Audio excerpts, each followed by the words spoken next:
Beware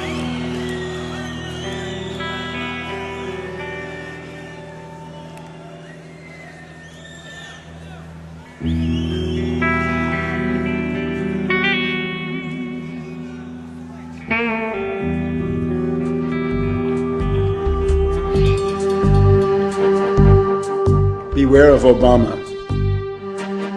He's not what you think. They're trying to make him look like a Muslim. In the U.S., they try to. He may have been a Muslim at one point, but they want to hide in the U.S. But in the world, they want to say, "Oh, he's a Muslim. You should like him." I'm basically a writer. I'm a historian. I've written about terrorism in Central Europe. I've written about George Bush the Elder. My unauthorized biography of George Bush is, I think, a fairly well-known book on the internet. I've written about the world economic crisis, a book called Surviving the Cataclysm. I've done essays on history called Against Oligarchy, and then 9/11 Synthetic Terror Made in USA. And I have one book that's now out, Obama, the Postmodern Coup, The Making of a Manchurian Candidate. But I'm so alarmed by the phenomenon of Obama that I've written not one book this year, but two. There's a second book coming out, The Unauthorized Biography of Obama. In terms of U.S. politics, my task is basically to call people's attention to the most dangerous covert operation that's going on at any given time. From 2001 to 2007, that was the entire 9/11 myth and the attempt to start wars, the Afghan war, the Iraq war, and for a time the Iran war. Up until about the middle, say about July, August of 2007, that was a very real danger, so I focused on that. Now that danger is changing. It has radically shifted. The greatest danger is now a covert operation around the candidacy of Obama. It's a kind of political coup d'etat going on in the United States with great danger for the world, because the policy represented by Obama is more aggressive, more militaristic, and generally speaking, more catastrophic than anything the neocons had. There's nothing good to say about McCain, just much worse things to say about Obama. Obama is a world tragedy in the making. This is a catastrophic situation if Obama becomes president. He is a puppet of the Trilateral Commission, and in particular of Zbigniew Brzezinski. And this is a clique of bankers. They ran the Carter administration. Many people today don't remember how disastrous the Carter administration was, but it was a very, very terrible time, economically as well as strategically. And now this same group has groomed another puppet, this time with more preparation, more indoctrination. So this is the moment where this clique of bankers decides to bring in a new face, and this time not a right-winger, not a neocon, but a left-wing demagogue who promises hope and change, but actually represents policies that are qualitatively worse, qualitatively more destructive, and he can deliver Europe as pawns, as puppets, as expendable assets. Because the project of the next administration in the US, if it's Obama, is going to be not so much wars in the Middle East, but wars on a greater scale.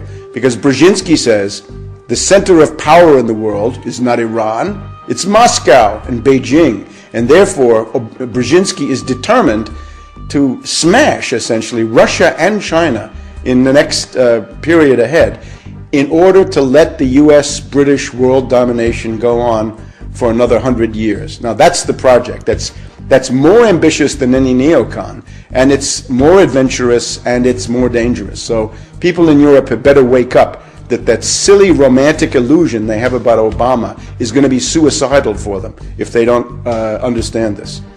There are right-wingers who don't know how to attack Obama. I would attack Obama in the way that I've just said. He is a puppet of finance capital of the worst possible circles, of David Rockefeller, George Soros, and this group. And their project is extreme austerity, savage reductions in the standard of living, and the basically immiseration and impoverishment of the United States. In terms of foreign policy, it is this plan to have a global showdown with Russia and China. So for that, they need left cover. Now, the right-wingers don't know how to attack this. So they basically try to argue either that Obama is a communist, which I think is not accurate because he's a servant of finance capital. How could he be a communist? Or that he's a Muslim because his middle name is Hussein.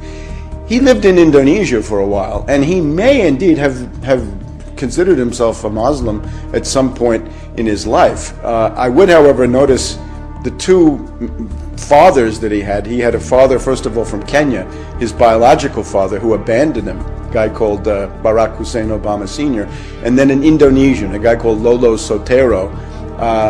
Both of them, it seems to me, were more devoted to Johnny Walker Black Label Scotch whiskey than they ever were to Islam. So I don't think the Muslim connection really makes any sense. But I would add one thing. If you want to become president of the United States, you're asking to get your finger on the thermonuclear button. There's a button that launches intercontinental ballistic missiles with H-bombs on them. From that point on, we, the public, want to know everything about Obama. Everything. If he was a Muslim at some point, great, let's find out. And then everybody knows it. I think that's fine, but other people may not agree. The main thing, though, is that we've got to know everything about him. We've got to know, did he sign up for for selective service? Is he HIV positive? Does he have a criminal record? Is he bisexual? Does he smoke crack cocaine? These are all charges that have been made about him. The guy is a puppet of the worst circles of imperialism.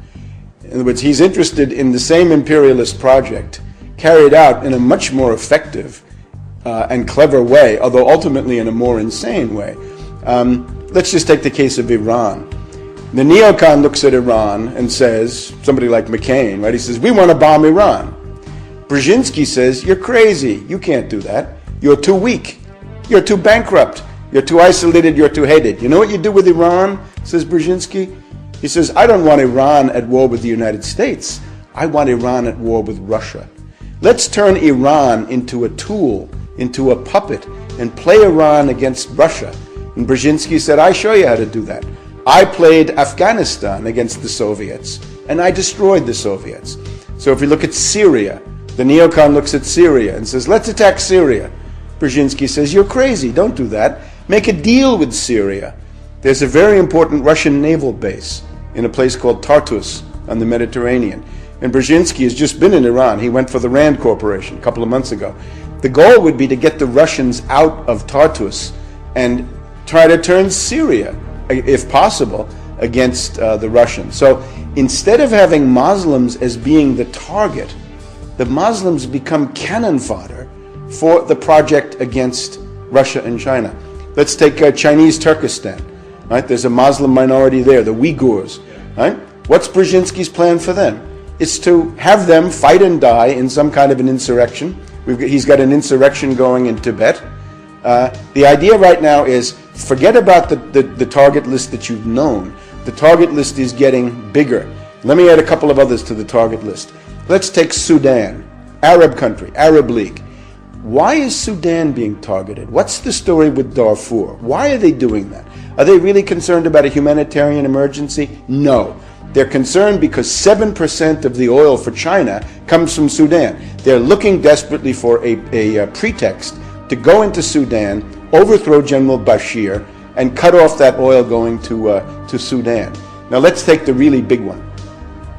Up until now, everybody's been focused on Iran. And will the U.S. attack Iran? Will the Israelis attack Iran? I say no, they won't. The U.S. and the British will not.